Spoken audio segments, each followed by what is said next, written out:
Hi, everyone. Matthew DeSantis here with NYRA Bets, here with another episode of Capping the Card, where I go through an entire card, in this case, Saturday's Cigar Mile card at Aqueduct, and I give you my top pick, my top value play for all 10 races on Saturday's card. Now, before we get to that, want to remind you to press that like button and subscribe to the NYRA Bets YouTube channel. Subscribing is entirely free of cost, just notifies you when new videos are dropping on the channel. Just this week alone, we have an interview with Hall of Fame trainer Nick Zito, where he talks about his memories of the Remsen with Greenwood Lake and Gopher Gin.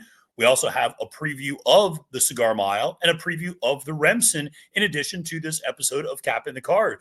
After this weekend, we're going to have a lot of stuff focused on the Kentucky Derby, getting you ready for all of those big preps coming up, as well as a lot of great content on NYRA Bets. If you're playing tracks like Fairgrounds, Oaklawn, Tampa Bay Downs, Turfway Park, we have track stats for you, really insightful stuff, so you definitely want to make sure to check all of that out.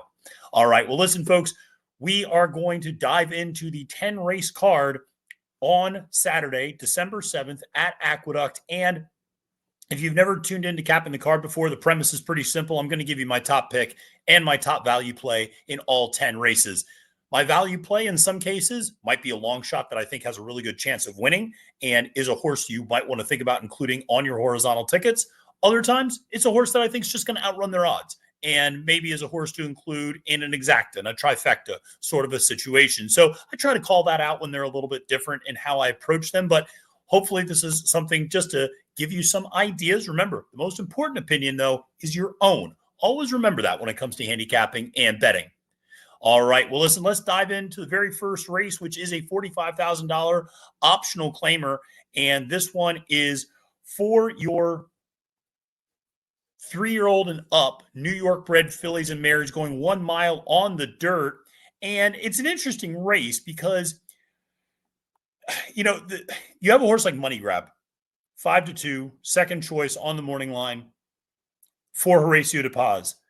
This horse seems to be better on the turf, certainly has run better speed figures on the turf, has won on the dirt before, but has never really run a big number on the dirt before. Now, that said, that all came last year when this horse was, or earlier this year when this horse was, a young 3-year-old and now is getting a little bit older, some maturation, and perhaps switching back onto the dirt will not be a problem. I still have a little bit of concern, though. The other thing is there's really not a lot of speed in this race at all. You look at a horse like the number 6, Crystal Hair, maybe wants to go to the front, did that last time in a lower level allowance race at Finger Lakes, but really doesn't have a ton of early speed. And you look at a horse like Caller Bluff, 2-1, who's got more of tracking speed. Same thing's true with Money Grab, more tracking, mid-pack speed, even Racing Colors on the inside, really more tracking mid-pack. As a result, I landed on Malu, who is your morning line favorite for Linda Rice and Kendrick Carmouche. This one's second back from a little bit of a freshening.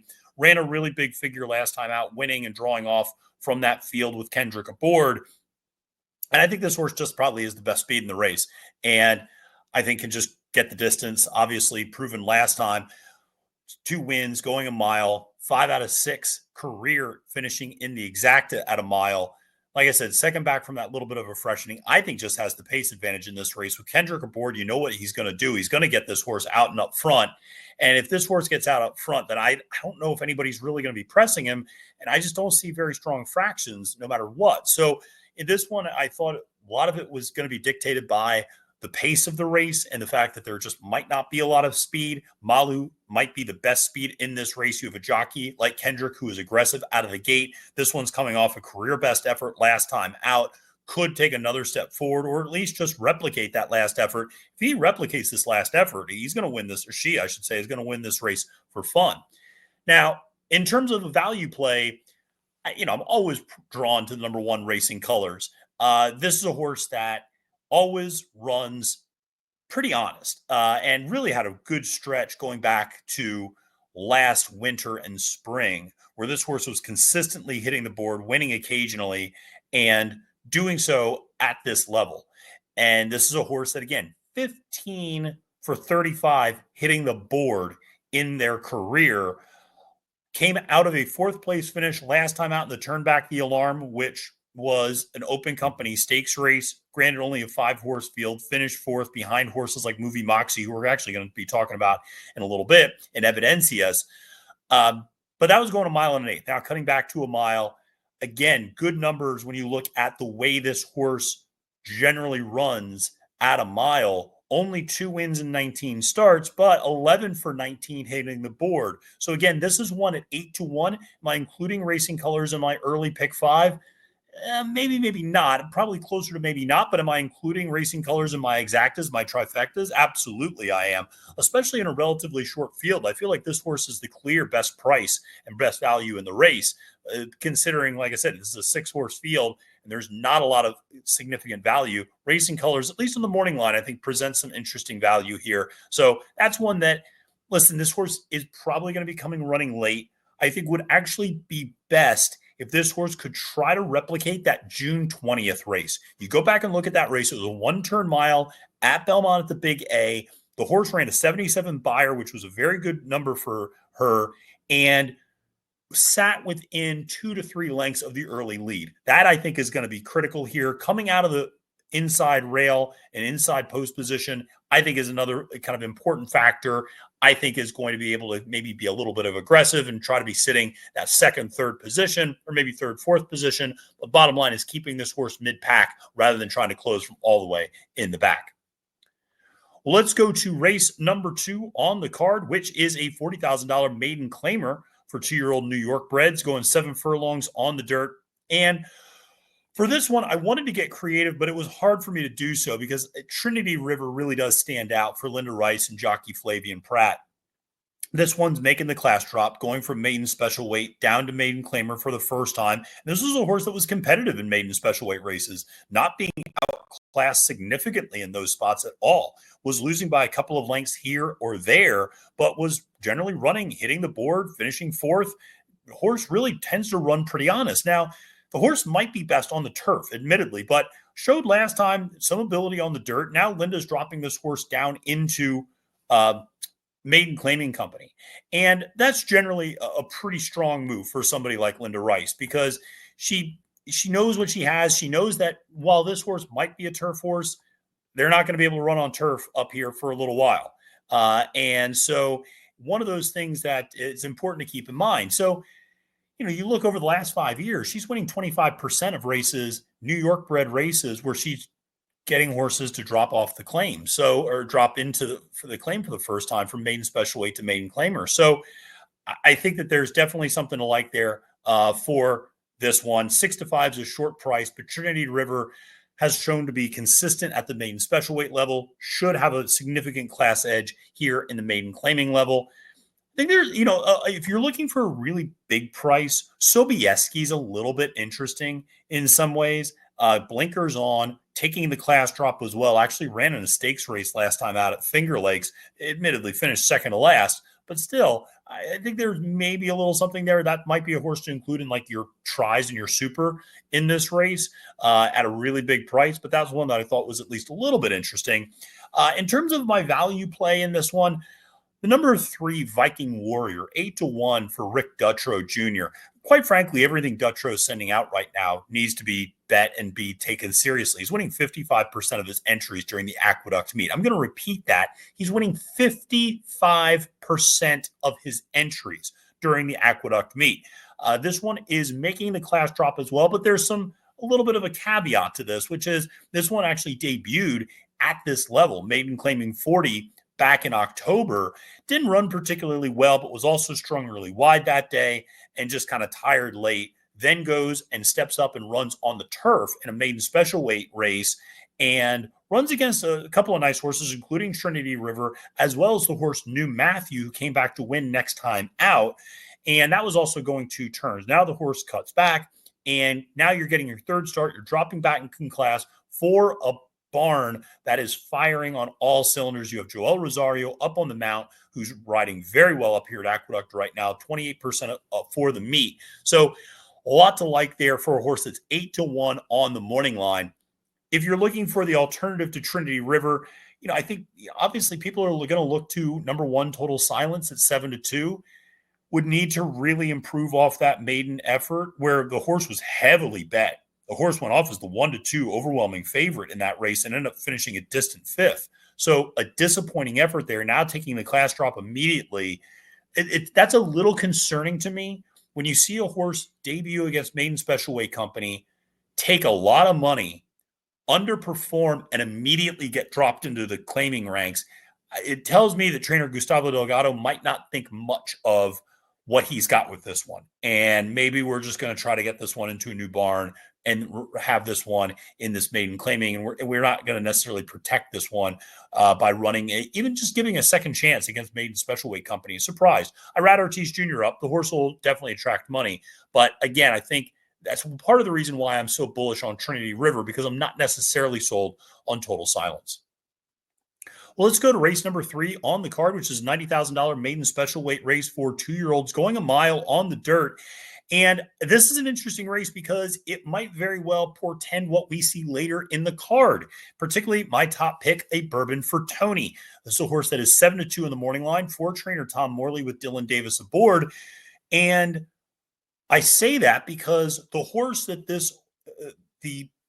a Bourbon for Tony debuted last time out against the horse Tux. Tux, of course, is running and is your second choice in the Remsen Stakes. So this could be an early indicator. If a Bourbon for Tony runs really well, maybe that speaks to just how strong that Tux race might very well have been. So finished third that day, kind of ran in place a little bit. I thought it was a bit more of an educational effort, though. We're stretching out to a mile. The horse would seem to appreciate that. Bernardini up top, Kitten's Joy underneath.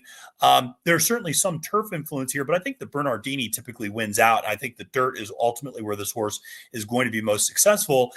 There's a couple of nice works coming out of that last debut effort. Morley, second starts are always a little bit stronger than his debuts. He's on the schneid for this Aqueduct meet, 0 for 17, but 6 for 17 hitting the board. Dylan Davis continuing to ride well during this Aqueduct meet. Will be leaving us very shortly to go down to Gulfstream Park for the winter. But I think this one at 7-2 presents some nice value.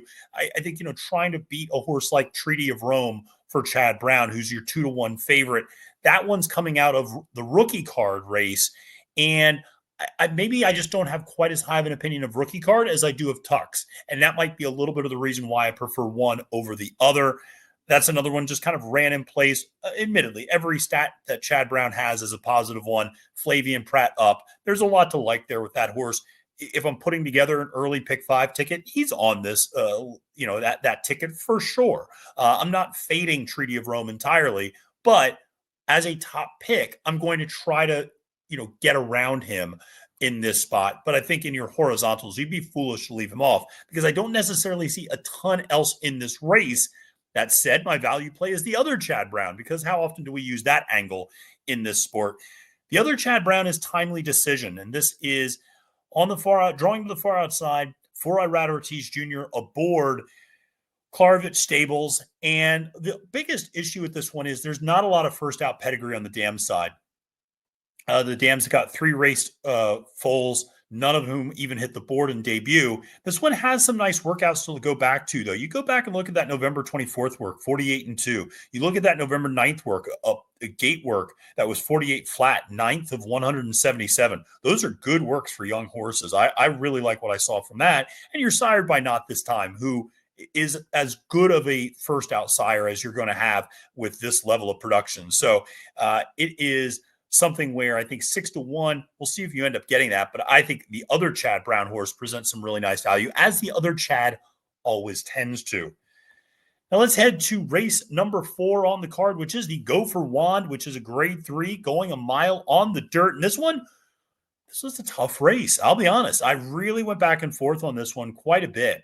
And if I'm playing this from a horizontal standpoint, I'm spreading in this race because I don't have the highest amount of confidence in Occult, my top pick.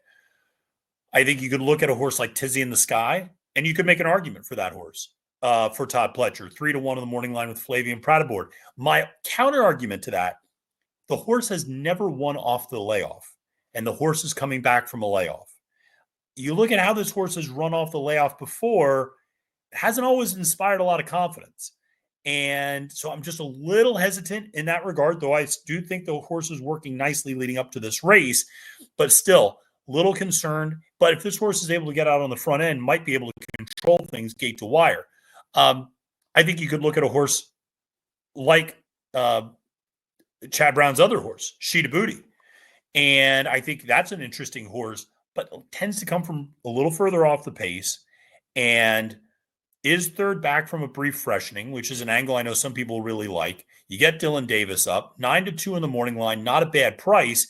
And again, this is one that I feel like has moved forward now that we're going against now that we're going one turn. And if you look at who this horse has lost to, she's lost to some real nice runners. She's lost to Soul of an Angel, who won the Breeders' Cup Filly and Mare Sprint. She lost to Society, who finished second in that race. She lost to Scylla and Vava. She's lost to some really, really nice horses. So she's not disgraced herself in defeat at all. And 9-2, you're getting, I think, good value there with Sheeta Booty. That's another one from a horizontal wager standpoint might consider using. As for a cult, though, this is the main Chad. Irad Ortiz Jr. up on the mount. The downside is she's not won since the Monmouth Park Oaks, which was a dominant victory by over 10 lengths last year. But she's had a lot of stops and starts to her training and to her race record. And again, she's one who has run against some really tough company. I mean, she finished second to Idiomatic in the Spinster at Keeneland. She finished behind Scylla at the Fleur de Lis. You know, she's run some nice races going 2 turns, but I think 1 turn is ultimately where she might be at her best. She's not, she's never been on Lasix, so that's never been a concern. She broke her maiden going the 1-turn mile. The only other time she's done a mile was up at Saratoga, which is kind of that 1.5-turn mile, and she finished second that day to Tough Street. So she's got good, pedigree for this distance, sired by Into Mischief out of an Empire Maker dam. 5-2, it's a relatively short price to take on a horse that hasn't won in a while, but the speed figures the last couple of times out are certainly impressive. She's training well coming into this race. You get Irad up. I think there's plenty to like here for a cult. Now, my value play, number 5, Comparative. This is a horse I always liked, going back to last year, going back to her 2-year-old year, honestly, or I guess, I did like her as a 2-year-old actually quite a bit. When she was running at Churchill and Keeneland way back, going against horses like Towhead and others. Then she kind of started to mature a little bit more as her early 3-year-old year, finally broke her maiden and at Fairgrounds, then stepped up and immediately won $100,000 optional claiming race at Keeneland, then went to the Black Eyed Susan. Things didn't work out well that day. Tough trip from the inside and just, like I said, bad trip all the way around, one to move on from. But this horse then came back and won 3 straight, including the Lady Stakes and the Bayakoa, grade 3 winner.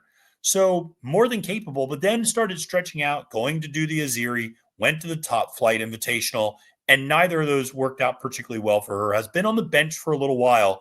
Brad Cox off the bench is always strong. Brad Cox at Aqueduct right now, winning 47% of his entries. Manny Franco up. That's his number 1 guy this time of year. So that's a combination of trainer and jockey I trust, a trainer who's outstanding at getting horses ready off the bench, off significant layoffs. This horse hasn't run since April, but you tend to see horses come back for Cox and even better form.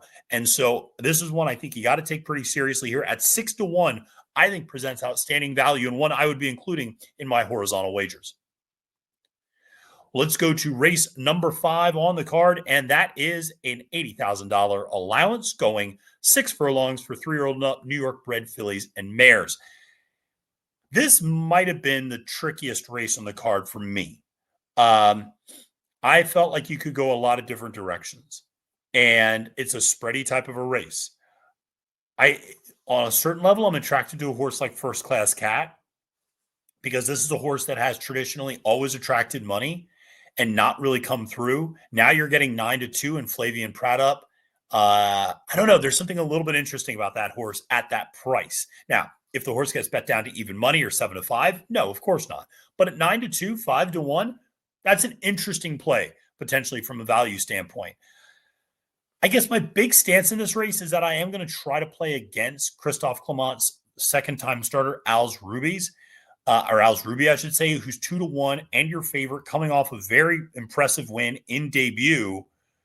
But that was back in April and hasn't run since then, has had some very nice workouts leading up to this race, including a bullet 5 furlong work that was 59-3.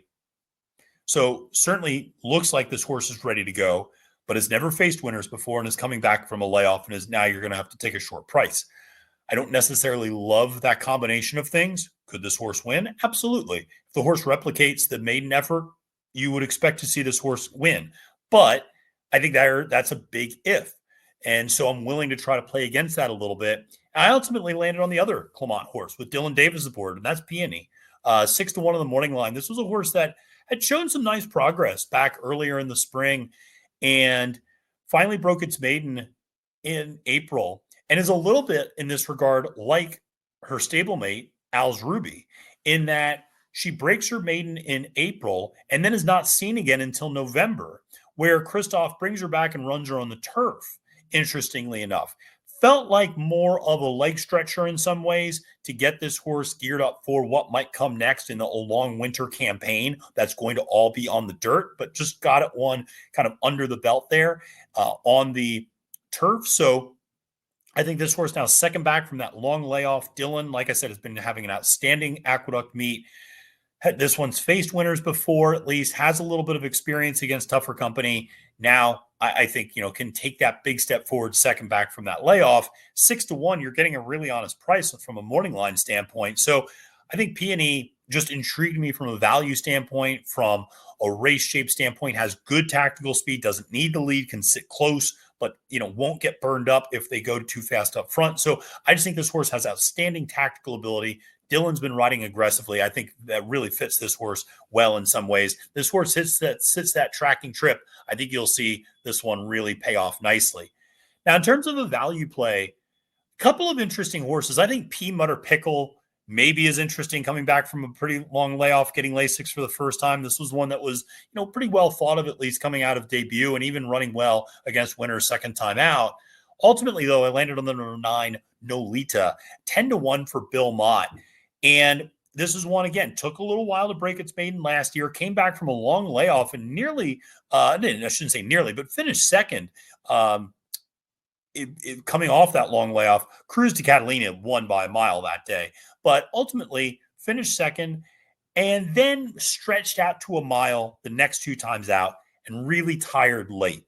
Now we're doing a couple of things. We're shortening up, which I like, going to 6 furlongs, which is, I think, a better distance for this horse, and we're putting the blinkers on. So we're going to keep this horse more focused, maybe get this horse out and up front early where this horse has run well in the past. And like I said, we're cutting back. So I like that. You get Junior Alvarado up for Bill Mott. 10-1 on Nolita feels like a very good value play. This is one in a race that might be a little spready. This is one I would include in my horizontals. This is one I absolutely would include in my verticals as well. So I just think this one could take a step forward. You go back and look, those last 2 times out, there was regression. Really did not run particularly well. But notice, didn't get off particularly well, didn't get out of the gate particularly well, and was also going longer. Now we're shortening up, blinkers on, going to get out of the gate quicker. I think can revert back to some of those, high 60, low 70, mid 70 buyer speed figures. And in that case, she's absolutely a threat to win. Well, let's move to the back half of the card and head to race number 6, which is a $75,000 maiden special weight for 2-year-old New York bred fillies going 6 furlongs on the dirt. And again, a spready type of a race. If you're starting the late pick 5, I think I went 4 deep here. I went 1, 2, 3, 10. That's how I played this one in that late pick 5 sequence, just to let you know. The 2 is a very interesting horse for Jorge Abreu.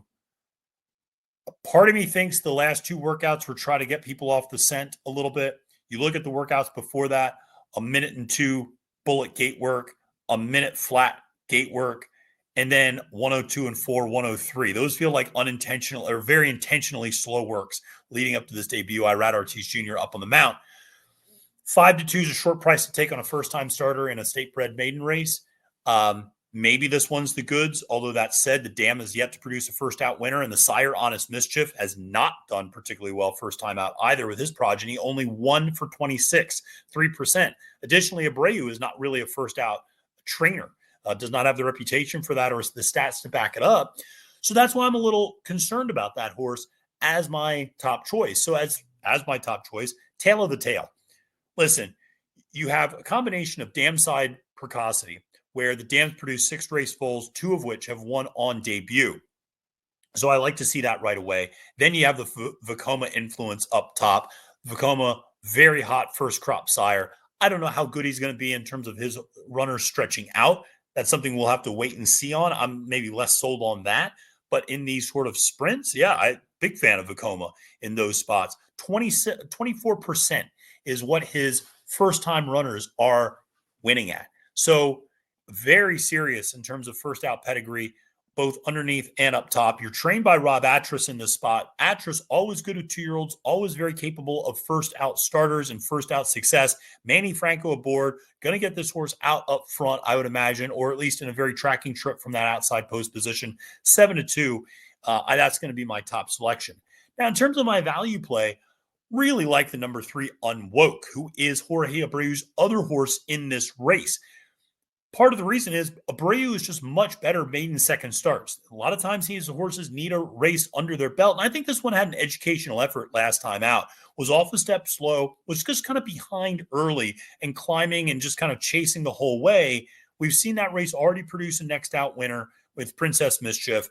I think this one could take a big step forward. We're also getting the blinkers on and Flavien Prat up on the mount. All things I like. So those are a lot of positives that I just listed off. We have experience where you can move forward second time out. We're getting blinkers put on to make sure the horse is going to be out there and forward very early. And we have a jockey upgrade with Flavien Prat taking over. So all of those things indicate to me that 10-1, you might not end up getting that, but man, what a great value in this particular race. And like I said, this is a horse I absolutely am including in my late pick 5, but also I would be including in all my vertical gimmicks as well. Well, let's go to the Remsen. And we got to talk about last year's Remsen for a split second. Oh, the days of Dornoch and Sierra Leone and Domestic Product and Drum Roll Please and Copper Tax and a whole lot of other stakes winners in there. So that was what a great race that was last year. Let's see if this year's race can live up to it. And I'm going to be playing against the favorite, and that is Key Waden. Key Waden for Chad Brown. Listen, this one is a really good horse. Would not be shocked at all if Key Waden won this race in the slightest. But I think there are some reasons to play against this horse. 5-horse field was what he beat last time out. There wasn't much in that race. The second place horse, Volt. This is the biggest concern to me. Volt came into that race having run once before, earned a 52 Beyer speed figure. Runs second to Key Waden, earns an 88 Beyer speed figure. Then is the only horse from the 5 to have run back since then and earned a 32 Beyer speed figure. So the 88 looks like the anomaly, and the 52 and 32 seem a little bit more like what that horse is. Now, if that's the case, he didn't really beat that much in this race. And so I think there's some concern that maybe he hasn't faced the toughest competition. Now we're stretching out, going from 7 furlongs to 9 furlongs in 2 turns, and the pedigree doesn't overwhelm you. Instagram up top, out of an Officer Dam, there's not much I like there in terms of that distance pedigree. So I think there's a reason to play against Key Waden in this spot. And remember, he went off as the 1-5 favorite last time and certainly won like it, but also got the perfect trip. I like the number 1 Tux quite a bit in this spot. I think this is a horse for trainer Bill Mott, who was very impressive in debut, beat a similarly small field. I already talked about a Bourbon for Toby, who's running earlier in the card. Could be a little bit of an indicator of how strong that race was. But this is one I like the pedigree. Tap it up top out of a Munnings mare, so you know that there's both speed and distance in that pedigree. This horse has good speed from the inside rail, should be able to either get on the lead or sit a pocket trip for jockey Junior Alvarado. I think this horse handles the stretch out no problem. I think this horse gets the right sort of a trip and has been working out nicely leading up to this race for Mott. This is one who only debuted and broke its maiden in early November, has already come back with a nice workout, a couple of nice works actually, on November 24th and December 2nd. So promising to see those good works coming out of that race leading up to this one. 3-1 in the morning line, your second choice. I think take a big step forward and get the win here. Now, the horse that I might like the most in this race is Studley Do Right. 9-2, I know, is not a big value, but I think in this race he actually presents good value. He's your third choice But this one has by far and away the best foundation in the group. And outside of the hopeful, where he had a terrible trip, has never finished out of the exacta. And so this is an honest horse, runs well. I think he's going to like the distance. You have Nyquist up top out of a Curlin dam, and that Curlin mare, Peach of a Gal, was a multiple two-turn winner. So I think this one has plenty of distance pedigree. And also, I've had the chance to be up close and personal with Studley Do Right.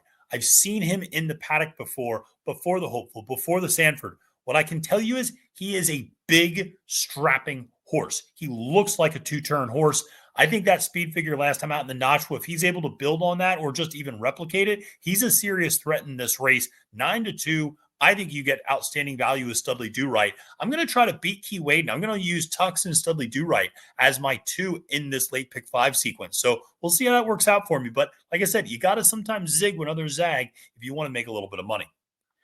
All right. Well, let's go to the Demoiselle, which is for the fillies and mares, or fillies, I should say, kind of the companion race to the Remsen, going 1 mile and 1/8 on the dirt, grade 2. This one I'm not going to try to zig. I'm going with Muhima for trainer Brad Cox with Florent Giroux aboard. Florent Giroux is coming up explicitly for this race. And that kind of tells you everything you need to know. That Florent does not come up to Aqueduct very often. And the fact that he is following this horse up here tells you he does not want to give anybody else a chance to be on this horse. And this one's won impressively the first 2 times out, winning by 13 combined lengths between those 2 showings, easily beating Maiden Special Weight Company and then stepping up and winning $100,000 optional claiming company at Churchill, beating a horse like Liam in the Dust, who's in this race, who's your 10-1, I guess kind of technically third choice in this one. But or a fourth choice, I should say. Muhima 4-5. It's going to be a short price. It's a horse that you either single or you try to beat. There's no in between. What's interesting is this one has the complete opposite pedigree of Tux from the previous race. This one is sired by Munnings out of a Tappet mare. So interesting to see how this Munnings and Tappet combination have been working both on the top side and bottom side. So Muhima, though, very impressive for both times out. I think will appreciate the distance, has drawn off both times, is going to be trying 2 turns for the first time, but draws the perfect position, has the inside rail, has good speed. And I'd imagine Flo is going to either put this horse right up on the lead or be sitting second in the early going. But this horse is going to be staying out of trouble and in good position. Brad Cox has outstanding 2-year-old fillies. You look at a horse like Good Cheer that won the Goldenrod. You look at Immersive, who won your Breeders' Cup juvenile fillies. He's got arguably the top 2 Kentucky Oaks contenders for next year already. Muhima is another one who could very well throw her hat in the ring with a really impressive effort here in the Demoiselle. Now, if you're looking for a little bit of value in this race, I do think going to the far outside in Ballerina Doro, 8-1 for trainer Chad Brown, trying dirt for the first time. Blinkers are coming on, which I think is very necessary. This one, very typical turf horse, which is what this horse has always run on. Now running on dirt. It's interesting that Brown has her here. And I say that because this is a race that drew in 10 horses. Chad Brown didn't need to enter this horse in this race. It wasn't like the racing office was coming up and twisting arms. You had a heavy favorite in here. You had a pretty nice size, decent field. And yet Chad enters this horse who's never run on the dirt before, sired by Medaglia d'Oro, out of a Tappet mare. There's plenty of dirt influence on both sides here, despite the fact that the dam, I believe the dam in the Moonlight was, explicitly a Tapeta and turf horse. But that said, Medaglia d'Oro is always a good dirt influence. The blinkers coming on are a big factor. Dylan Davis up on the mount. If this horse can break well from the outside, cross and clear a little bit, and be able to save some ground, even sitting mid-pack, this horse has shown the ability to handle distance. That's the other thing. This horse has gone 2 turns, all 3 career starts, including the maiden breaker, has passed horses, which is always a big thing with 2-year-olds. And as long as she can make the transition from turf to dirt, I think she can, then when you're looking at a horse that's 8-1 on the morning line, could present outstanding value as a potential upset to Muhima, as a potential exacta pair with Muhima, if you like Muhima up top. But this one, I think at 8-1 is a legitimately interesting horse to consider as an upset candidate if she's able to make that transition. She's just a big X factor in this race, and we're just going to have to wait and see how it all turns out. Well, let's go to the feature race of the day, which is the Cigar Mile, going a mile on the dirt for 3-year-olds and up. And,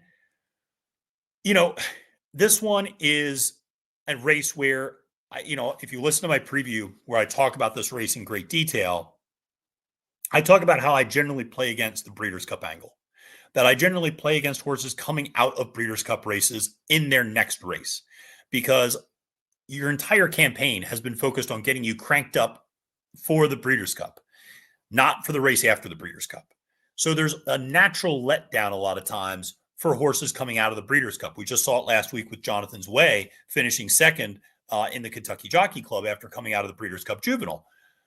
So there's 3 main contenders here: Mulligan, who I always question the distance with, Post Time, and Senior Buscador, both of whom are going to be coming running late.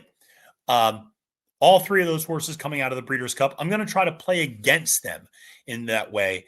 Where did I land? Really like Locked. I really like Bookham Dano too. I should say Bookham Dano is a horse that I absolutely am including in my late pick 5. Even though he's not listed up here, he's absolutely a horse I have a ton of respect for. I think he has a very good chance at winning this race. You'd be foolish not to include Bookham Dano, I think, in your pick 5 sequence. But in terms of my top pick, I'm ultimately going to Locked 9-2 on the morning line. Johnny Velasquez aboard, who won this race last year with Hoist the Gold. This horse, you have to remember and go back to last year at this time. This horse was considered one of the top 2-year-olds in the country and was considered one of the top potential Kentucky Derby contenders. But getting ready for the Fountain of Youth last year, suffered a setback and went to the bench for a while. Finally came back after 11 months and ran in October at Belmont at the Big A against $62,000 optional claiming competition against horses like Gunnet and Quality Chic, who came back to win next time out. And really 2 things stood out. 1, the horse was able to sit a lot closer to the pace than he has in the past with Johnny Velasquez aboard. And 2, distance is this horse's friend. He started drawing off, sired by Gunrunner out of a Malibu Moon mare, $425,000 purchase at the Keeneland September sale 2 years ago. This one is, I think, a pretty serious horse that's got big aspirations moving forward to 2025. Pletcher's already talked about pointing this horse towards the Pegasus World Cup. So there's expectations here with this one. Like I said, I think if Johnny Velasquez aboard can get this horse sitting behind the pace of Mulligan, of Nelson Avenue, maybe of Repo Rocks or Pipeline, then I think this horse has a real chance to sit a very nice trip here. The distance isn't going to be an issue. I do wonder how much he gets bet down, but if he's staying at that 9-2, 5-1 price, he's absolutely a type of horse that I love using in this particular spot. Now, from a value standpoint, it's hard. I don't love value here in terms of how I'm playing this horizontally. I don't see a lot of big long shots that I'm going to be putting money on in that late pick 5 ticket.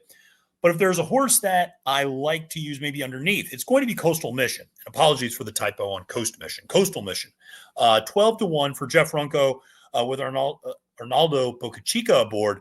Finally got the first graded stakes win last time out in that grade 3 49er over Nelson Avenue, but has beaten Repo Rocks before in the Parks Dirt Mile, 2 back, and before that ran really well. Finished second to Mulligan and then John A. Nehrude. Finished second to Bright Future in the Salvatore Mile. So has run well and can get the distance and really hasn't run many bad races. Yes, a lot of those wins were racked up at Charlestown, but since this horse has left Charlestown, he's been a pretty honest runner in the grand scheme of things. He's won a couple of stakes races outside of there. He's won at Laurel. He's won at Parks. He's now won at Aqueduct. So he's won at some other places, and I don't think you can hold that against him anymore. 12-1, he's a horse I'm including on my verticals, my exactas, my trifectas. He's going to sit more of a mid-pack trip and then make that run, unlike Senior Buscador, unlike Post Time, who I both think will make their runs, but are going to be coming from a little bit further back.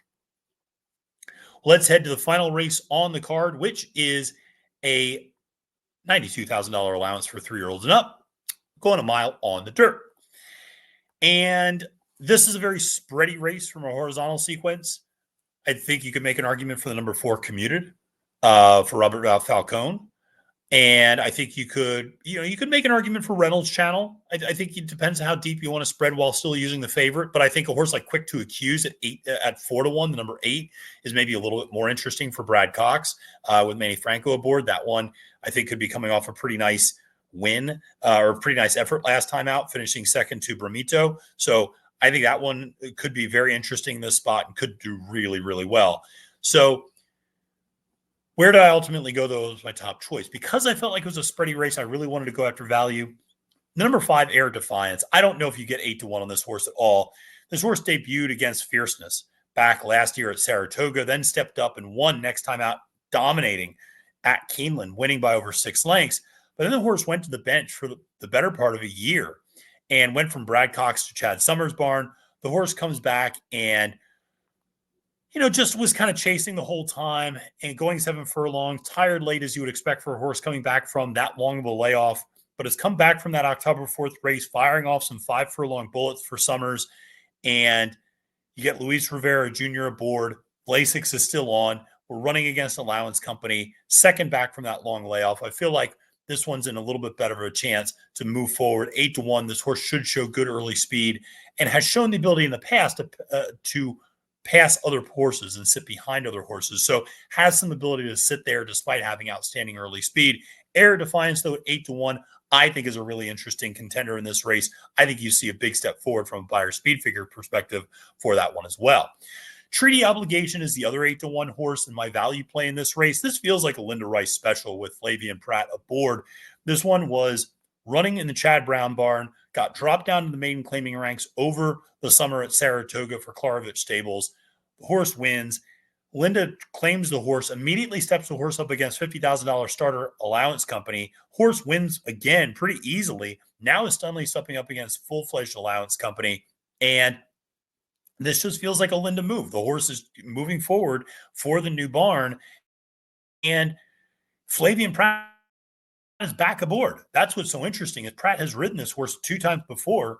One of those was that maiden breaking victory at Saratoga. Now Prat, who doesn't ride for Linda Rice very often, is back up on the mount. So I think that speaks positively to the horse's chances. The horse actually moved forward from that maiden claiming victory in that next start from a buyer speed figure standpoint. And I think could move forward one more time potentially. So at 8-1, that's one that I'm interested in because the horse has good speed, doesn't need the lead though. Same sort of a thing, has shown some amount of versatility there.